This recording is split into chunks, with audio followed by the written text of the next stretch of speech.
Assalamualaikum warahmatullahi wabarakatuh.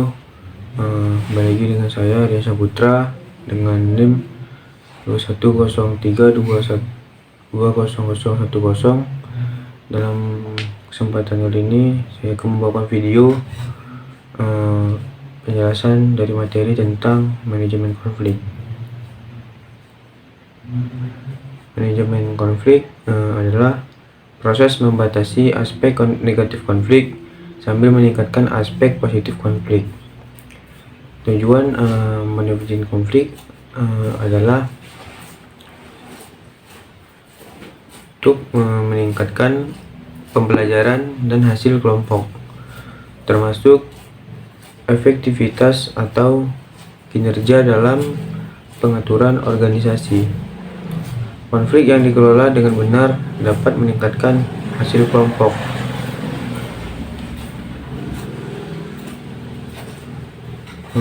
Manajemen konflik juga bisa dibilang proses mengelola atau menangani konflik antara individu, kelompok, atau entitas yang berbeda kepentingan. Ini melibatkan identifikasi, pencegahan, penyelesaian, dan transformasi konflik agar dapat menghasilkan hasil yang positif atau setidaknya mengurangi dampak negatifnya. Langkah-langkah untuk manajemen konflik itu yang pertama, identifikasi konflik, itu mengenali adanya ketegangan atau perbedaan pendapat antara pihak-pihak yang terlibat.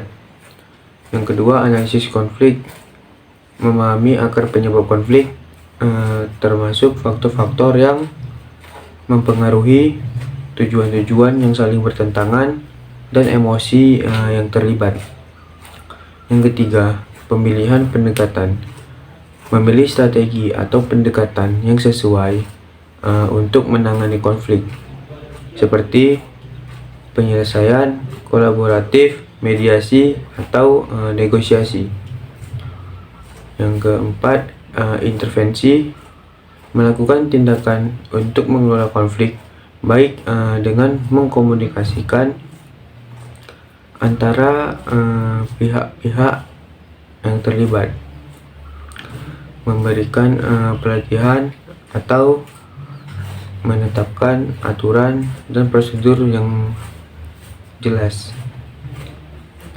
Yang kelima, penyelesaian konflik, mencapai kesepakatan atau resolusi yang dapat diterima oleh semua pihak yang terlibat. Yang keenam, evaluasi dan pembelajaran, menilai efektivitas dari langkah-langkah yang diambil dalam manajemen konflik dan mengidentifikasi pelajaran yang dapat dipetik untuk situasi konflik di masa depan. Manajemen konflik seringkali memerlukan keterampilan komunikasi yang baik, pemahaman empati, serta kemampuan untuk mengelola emosinya. Karena untuk menciptakan lingkungan yang memungkinkan kolaborasi yang produktif dan hubungan yang sehat di antara pihak-pihak yang terlibat. Selanjutnya masuk ke orientasi solusi penyelesaian konflik. Orientasi kala-kala adalah jenis konflik yang cenderung berakhir negatif bagi semua pihak yang terlibat. Nah, di sini ada langkah yang dapat dilakukan dalam manajemen konflik yang berorientasi kala-kala. Yang pertama itu komunikasi yang efektif, itu membuka saluran komunikasi yang terbuka dan jujur antara semua pihak yang terlibat dalam konflik. Hal ini dapat membantu untuk memahami perspektif masing-masing pihak dan membangun kepercayaan. Yang kedua, pemahaman terhadap perspektif pihak lain. mengembangkan empati terhadap pandangan dan kepentingan pihak lain. Hal ini dapat membantu untuk menentukan titik-titik persamaan dan mencari solusi yang menguntungkan semua pihak. Yang ketiga, pencarian solusi bersama. Mencari solusi yang memuaskan semua pihak yang terlibat, bukan hanya satu pihak saja. Ini bisa berarti mencari solusi kreatif atau kompromi yang memungkinkan semua pihak untuk mencapai sebagian besar dari apa yang mereka inginkan. Yang keempat, kolaborasi. Mendorong kolaborasi antara semua pihak yang terlibat dalam mencapai solusi. Ini dapat melibatkan bekerja sama untuk mengidentifikasi masalah, mencari solusi, dan mengimplementasikan tindakan yang diperlukan. Yang kelima yaitu resolusi konflik yang berkelanjutan. Membangun mekanisme untuk menangani konflik secara proaktif dan mencegah konflik yang serupa terjadi di masa depan. Selanjutnya yang kedua yaitu ada orientasi menang kalah. Orientasi menang kalah menghasilkan satu pihak yang menang, biasanya dengan mengorbankan pihak lainnya.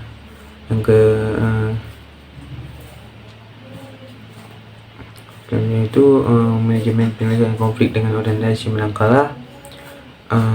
Pendekatan di mana salah satu pihak diharapkan untuk memenangkan konflik, sedangkan pihak lainnya kalah. Ini seringkali melibatkan upaya untuk menguasai situasi atau memperoleh keuntungan yang lebih besar daripada pihak lain. Pendekatan ini cenderung menghasilkan pemenang dan pecundang dalam konflik, yang dapat meningkatkan ketegangan dan meningkatkan kemungkinan konflik berulang di masa depan.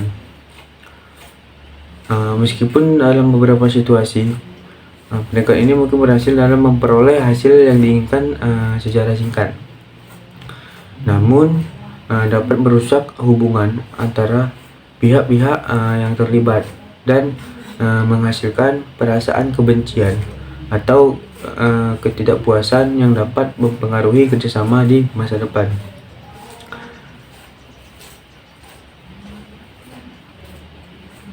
Selanjutnya ada orientasi menang-menang. Orientasi menang-menang adalah salah satu konsep yang paling penting untuk resolusi konflik.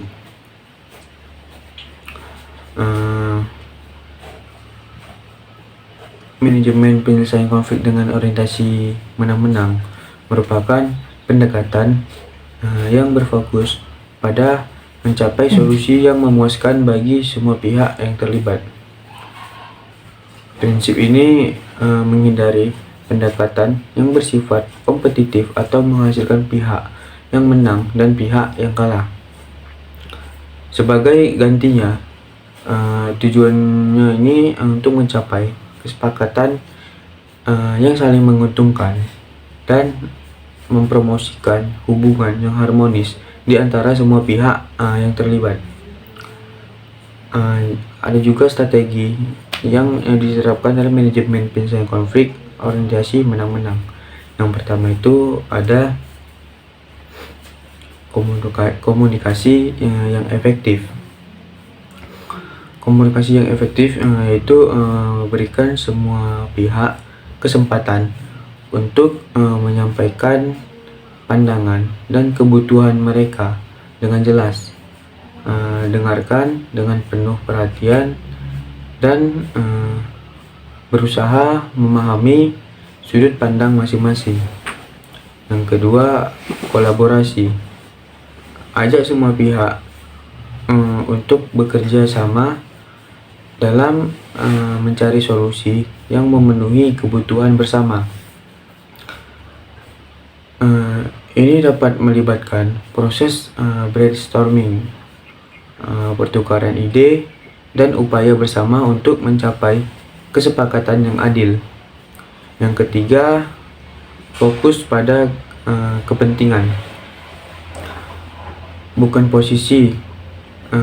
Alihkan perhatian dari permintaan spesifik atau posisi masing-masing pihak, dan fokuslah pada kepentingan yang mendasari dengan memahami apa yang benar-benar penting bagi setiap pihak. Anda dapat menciptakan solusi yang memuaskan bagi semua orang. Yang keempat, kreativitas. Kreativitas itu berpikir di luar kotak untuk menemukan solusi yang inovatif dan kreatif yang mungkin tidak terpikirkan sebelumnya. Pendekatan ini dapat membuka ruang untuk solusi yang lebih memuaskan bagi semua pihak. Yang kelima, kompromi yang adil. Kompromi yang adil terkadang tidak mungkin untuk memenuhi semua kebutuhan dan keinginan setiap pihak sepenuhnya. Dalam hal ini, carilah kompromi yang adil dan setuju untuk menyesuaikan harapan masing-masing. Yang keenam, pembagian sumber daya. Jika konflik melibatkan persaingan atas sumber daya tertentu, pertimbangkan opsi pembagian yang adil dan berkelanjutan yang memungkinkan semua pihak untuk mendapatkan manfaat. Yang ketujuh, evaluasi dan penyesuaian. Setelah mencapai kesepakatan, penting untuk terus memantau implementasi solusi dan bersedia untuk menyesuaikan jika diperlukan. Selanjutnya masuk ke metode pemetaan lain. Yang pertama ada define and measure the problem. Itu langkah pertama dalam metode ini adalah mendefinisikan dan mengukur masalahnya melalui pertanyaan yang dapat diajukan, seperti apa yang ingin dilakukan untuk mencegah masalah yang berpotensi konflik, kapan dan di mana masalah itu terjadi, apa arti penting masalah bagi sebuah organisasi.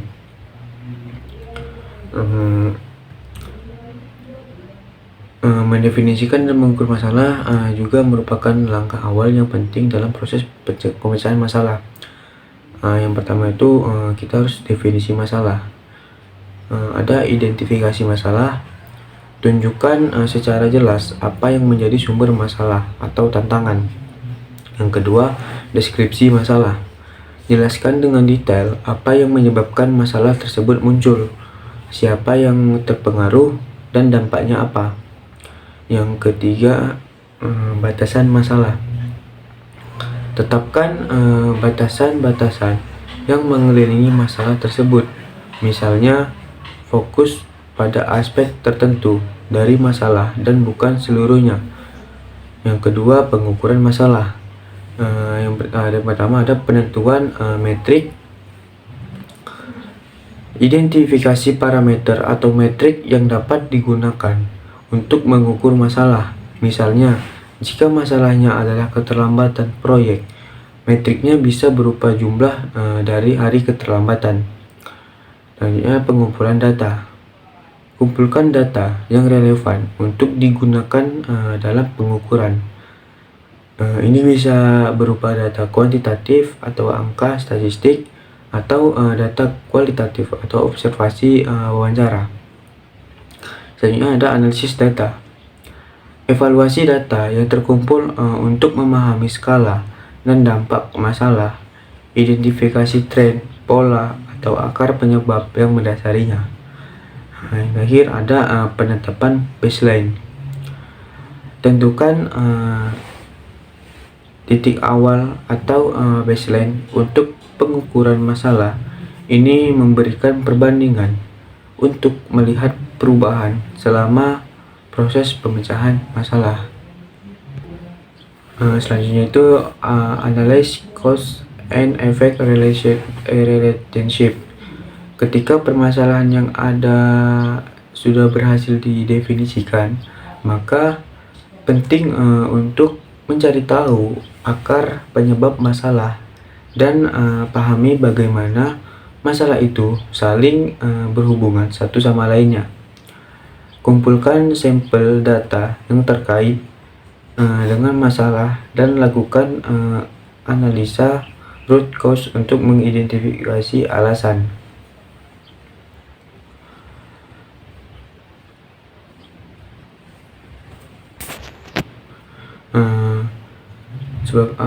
Hubungan sebab akibat dalam konteks penyelesaian konflik.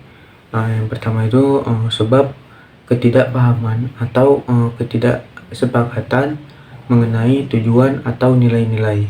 Akibatnya konflik yang terus-menerus karena setiap pihak bertindak berdasarkan persepsi yang berbeda terhadap tujuan atau nilai-nilai yang relevan. Yang kedua, sebab komunikasi yang buruk atau tidak efektif. Akibatnya meningkatnya kesalahpahaman, perasaan tidak dihargai, dan ketegangan antara pihak-pihak yang terlibat dalam konflik.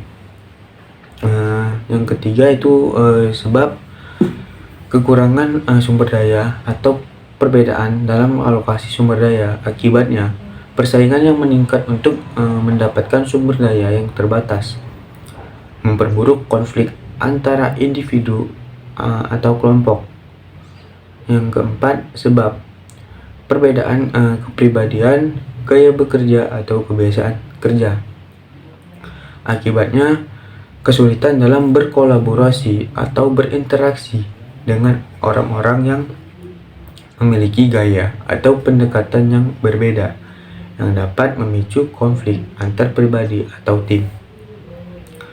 Yang kelima, sebabnya kekurangan pengakuan atau apresiasi terhadap kontribusi individu atau kelompok. Akibatnya meningkatnya perasaan tidak puas dan ketidaksetiaan yang dapat memicu konflik dan mempengaruhi produktivitas.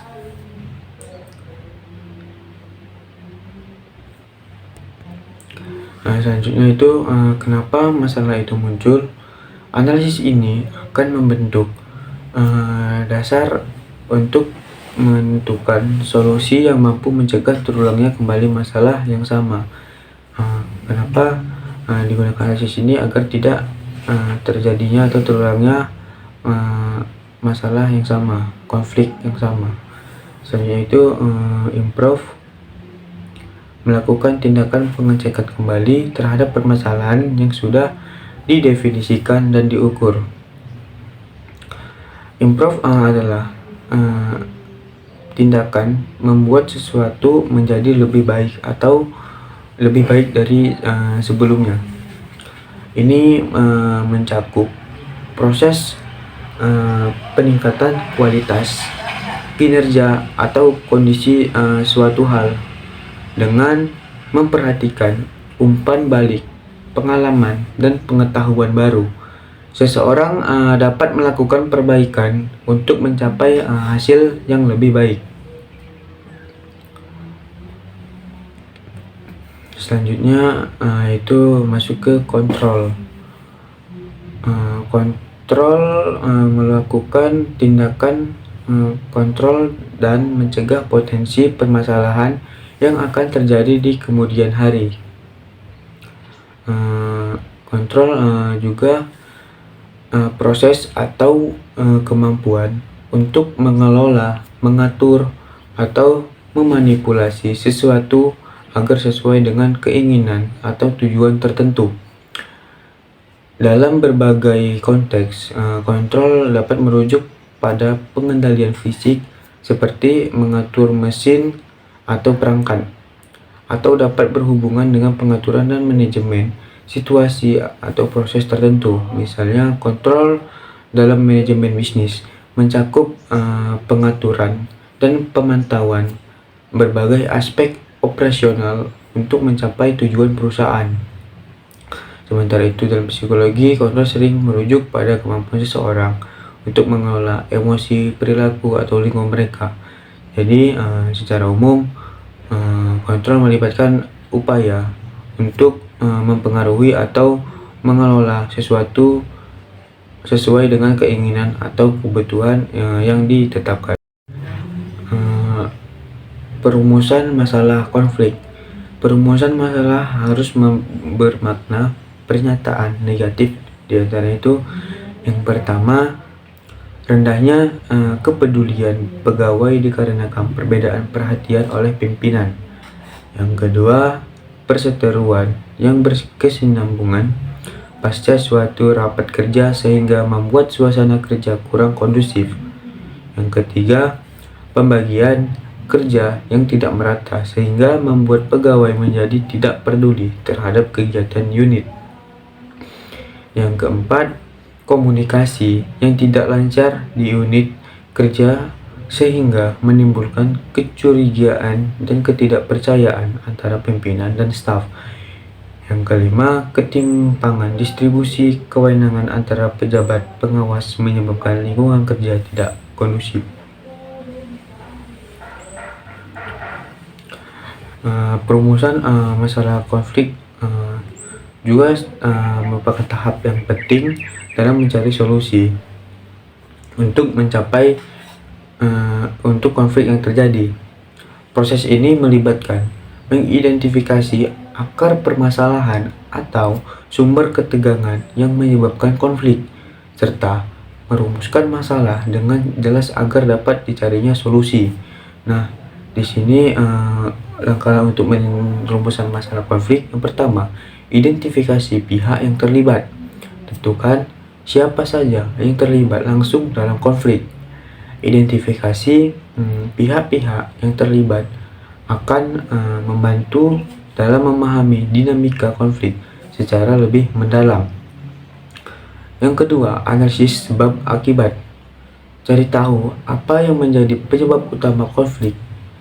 Ini melibatkan menelusuri akar masalah dan mengidentifikasi pola atau kejadian yang memicu konflik. Yang ketiga, klarifikasi masalah. Jelaskan dengan jelas masalah yang sedang dihadapi. Pastikan untuk merinci semua aspek penting dari masalah tersebut. Yang keempat, tentukan tujuan. Pahami apa yang ingin dicapai dengan menyelesaikan konflik ini. Menetapkan tujuan yang jelas akan membantu dalam merumuskan strategi penyelesaian yang tepat. Yang kelima, identifikasi kebutuhan dan minat. Ketahui kebutuhan dan minat dari setiap pihak yang terlibat dalam konflik. Memahami perspektif dan kepentingan masing-masing pihak akan membantu dalam menemukan solusi yang dapat diterima oleh semua pihak. Yang keenam, rumuskan pertanyaan yang tepat. Buat pertanyaan-pertanyaan yang dapat membantu dalam merumuskan masalah dengan lebih jelas dan terrinci. Pertanyaan-pertanyaan ini dapat membimbing proses pencarian solusi. Yang ketujuh, gunakan teknik pengelompokan. Susun masalah-masalah yang telah diidentifikasi ke dalam kelompok-kelompok yang lebih besar. Jika memungkinkan, ini akan membantu dalam memahami hubungan antara berbagai aspek konflik. Yang ke-8 yaitu validasi dan koreksi. Pastikan bahwa perumusan masalah tersebut mencerminkan dengan akurat akar permasalahan dan kepentingan dari semua pihak yang terlibat. Koreksi jika diperlukan agar tidak terjadi kesalahan dalam interpretasi atau penilaian. Dengan merumuskan masalah konflik secara tepat ini, langkah selanjutnya dapat dilakukan untuk mencari solusi yang efektif dan berkelanjutan. Selanjutnya masuk ke skala prioritas konflik. Metode penentuan prioritas berdasarkan yang pertama, magnitude, menunjukkan berapa banyak orang di sekitar organisasi atau unit organisasi yang terkena masalah akibat dari konflik tersebut. Yang kedua, severity, Severity adalah besar kerugian yang ditimbulkan akibat dari konflik tersebut. Yang ketiga, vulnerability menunjukkan sejauh mana tersedianya money, material, metode, dan teknologi yang efektif untuk mengatasi konflik. Vulnerability juga bisa dinilai dari tersedianya infrastruktur untuk mengatasi konflik tersebut, ketersediaan tenaga ahli dan peralatan. Yang keempat, community atau public and political concern adalah kepedulian atau dukungan politis dan dukungan publik. Dalam hal ini rekan-rekan kerja dan lingkungan unit Anda. Yang kelima ada affordability menunjukkan ada tidaknya ketersediaan data atau informasi. Selanjutnya itu metode pengembangan pertanyaan pejabat administrator. Pertama, properti, apakah program intervensi yang sudah ada dapat mengatasi konflik yang saat ini terjadi. Yang kedua, ekonomi ini apakah yang ditimbulkan dampak ekonomi dari masalah konflik tersebut. Apakah masalah ekonomi berdampak jika konflik tidak ditangani. Yang ketiga, acceptability, akankah berbagai pihak yang terlibat dalam konflik ingin atau butuh penyelesaian atau jalan keluar dari konflik yang terjadi. Yang keempat, resources, apakah sumber daya tersedia atau potensial tersedia. Yang kelima, legality, apakah ada dasar hukum yang sesuai ketentuan hukum atau peraturan yang berlaku. Selanjutnya masuk ke penyelesaian konflik. Penyelesaian konflik itu bisa dengan cara yang pertama itu negosiasi. Negosiasi adalah bagian penting dari resolusi konflik, dan setiap upaya negosiasi yang mencoba menggabungkan konflik positif sejak awal harus berhati-hati untuk tidak membiarkannya jadi menurun dan menjadi konflik negatif. Nah, dalam negosiasi ini terjadilah perundingan antara kedua belah pihak yang terjadi konflik. Dengan menegosiasi, sama-sama melakukan negosiasi, maka diharapkan konflik tersebut agar cepat usai dan cepat diselesaikan dengan adanya negosiasi. Yang kedua yaitu mediasi konflik. Mediasi konflik adalah pendekatan yang sangat cocok untuk perselisihan antara rekan kerja, kolega, atau rekan sejawat, khususnya konflik interpersonal yang mendalam, perselisihan multikultural atau multi etnis. Selanjutnya, gaya mengelola konflik. Konflik ini dipengaruhi konsentrasi pada kebutuhan orang lain dan konsentrasi pada kebutuhan kita sendiri. Dari konsentrasi ini muncul 3 jenis perilaku. Yang pertama, konsentrasi yang rendah. Konsentrasi yang rendah pada kebutuhan diri sendiri dan konsentrasi yang tinggi pada kebutuhan orang lain menyebabkan seseorang memiliki perilaku pasif. Yang kedua, konsentrasi yang tinggi pada kebutuhan sendiri dan konsentrasi yang rendah pada kebutuhan orang lain menyebabkan perilaku agresif. Yang ketiga, konsentrasi yang sedang. konsentrasi yang sedang atau tinggi pada kebutuhan sendiri dan kebutuhan orang lain, menyebabkan seseorang memiliki perilaku yang asertif. Selanjutnya, intervensi langsung melalui negosiasi. Ini tadi strategi penyelesaian konflik. Yang pertama itu intervensi langsung melalui negosiasi. Strategi ini dipergunakan apabila permasalahan konflik yang terjadi dalam organisasi terkait dengan hal yang sangat teknis seperti konflik akan data atau informasi yang biasa antara pejabat yang berada di bawahnya, atau antar konflik distribusi pekerjaan yang tidak merata antara staf. Intervensi langsung melalui perjanjian kompensasi.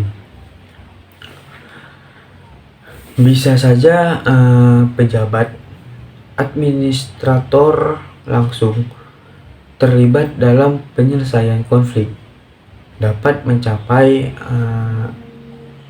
kesepakatan kedua belah pihak dengan menerapkan kompensasi. Sebagai contohnya itu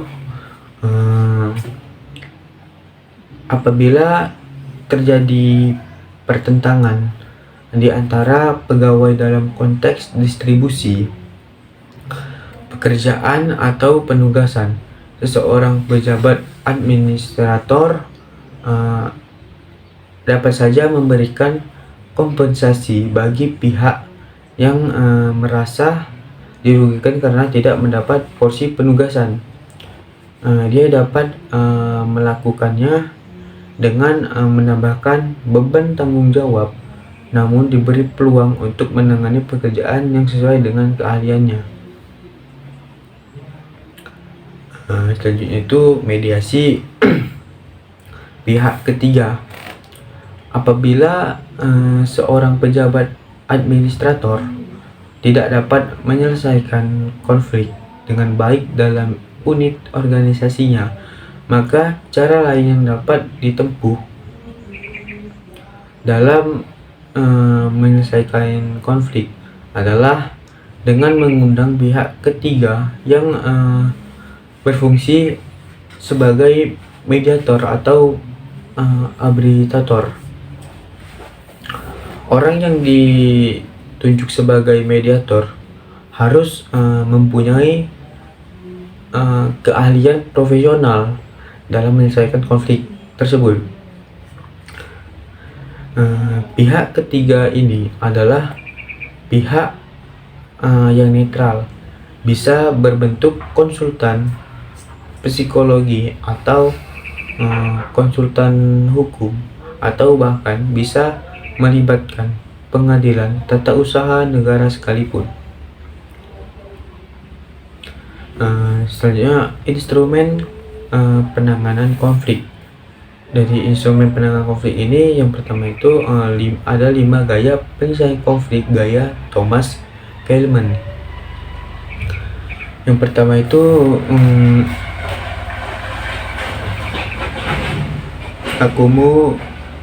akomodatif. Strategi akomodatif pada dasarnya mencakup memberikan pihak lawan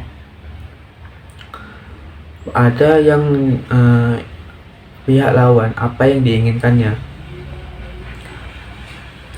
Penggunaan akomodasi sering terjadi ketika salah satu pihak berkeinginan untuk menjaga perdamaian atau menganggap masalah ini sebagai hal yang sepele. Sebagai contohnya itu seperti sebuah bisnis yang membutuhkan pakaian formal dapat melembagakan kebijakan Jumat kasual sebagai cara yang berisiko rendah untuk menjaga perdamaian dengan pangkat dan arsip. Namun, karyawan yang menggunakan akomodasi sebagai strategi manajemen konflik utama dapat melacak dan mengembangkan kebencian. Yang kedua yaitu menghindari. Strategi penghindaran berusaha untuk menunda konflik tanpa batas. Dengan menunda atau mengabaikan konflik, penghindar berharap masalah terselesaikan dengan sendirinya tanpa konfrontasi. Mereka yang secara aktif menghindari konflik sering memiliki harga rendah atau memegang posisi kekuasaan rendah. Dalam beberapa keadaan, menghindar dapat berfungsi sebagai strategi manajemen konflik yang menguntungkan. Seperti setelah pemecatan karyawan yang populer tetapi tidak produktif, mempekerjakan pengganti yang lebih produktif untuk posisi itu menenangkan banyak konflik. Selanjutnya, berkolaborasi.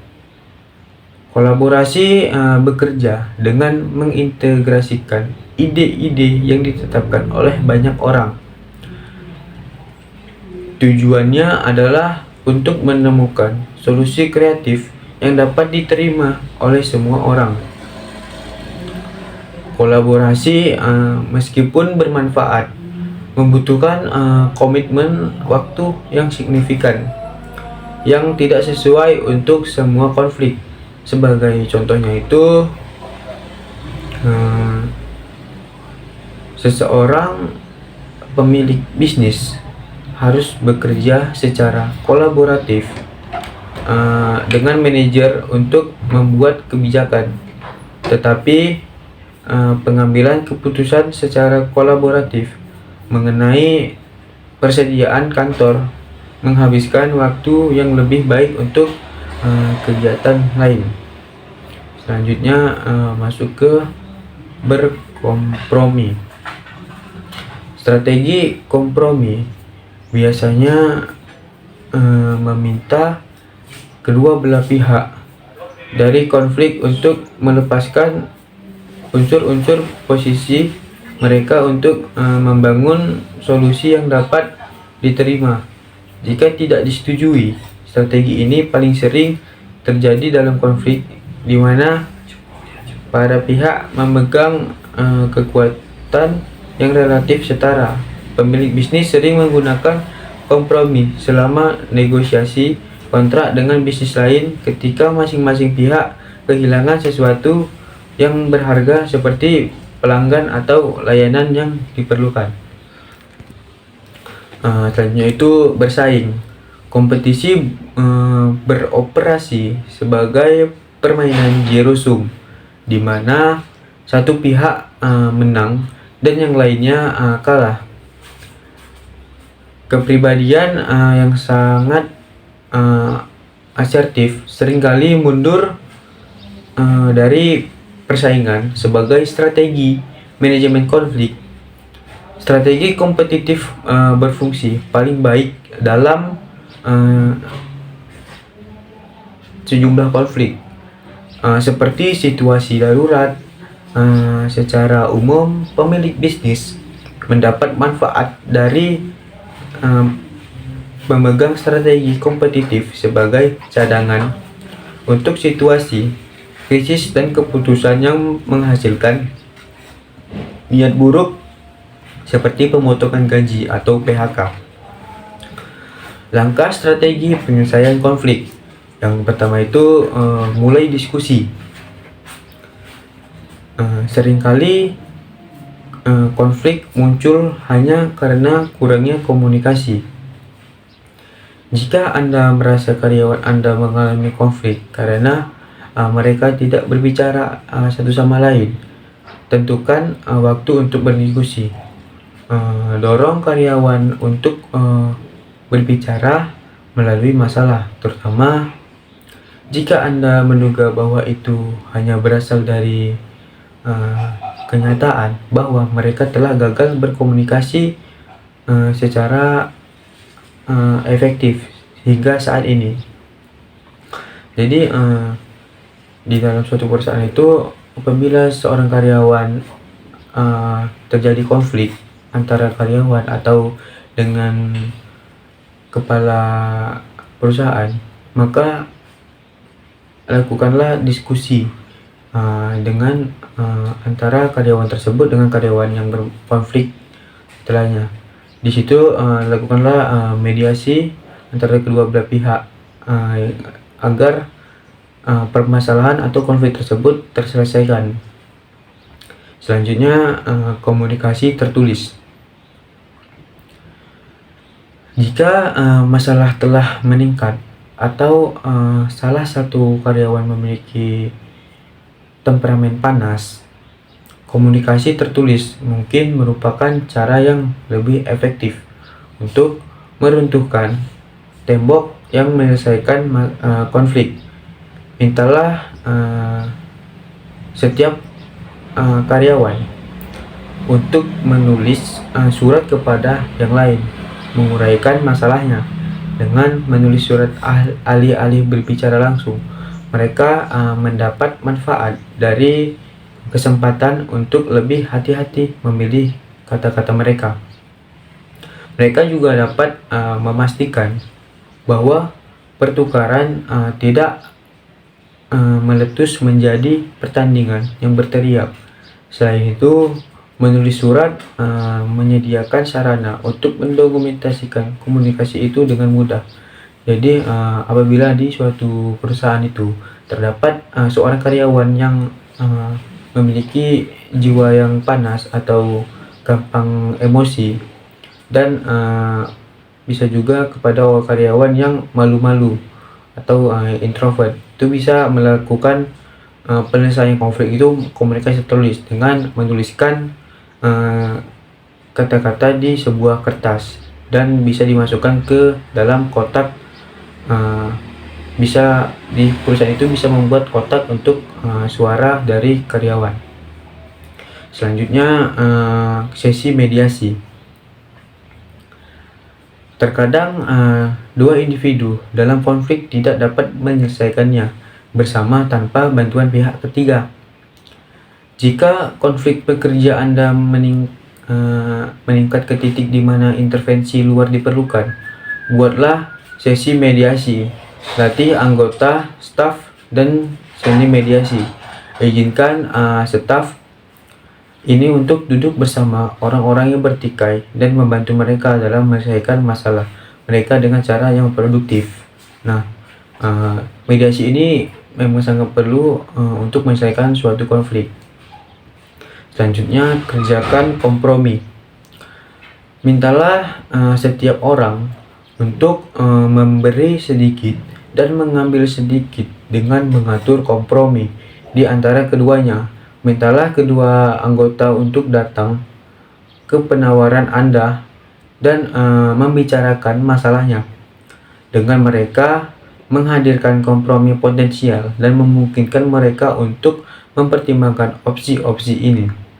Dengan mengatur kompromi, alih-alih hanya memilih kepentingan satu anggota di atas yang lain, Anda dapat mengurangi kemungkinan bahwa satu anggota staf merasa diremehkan dengan cara penyelesaian konflik.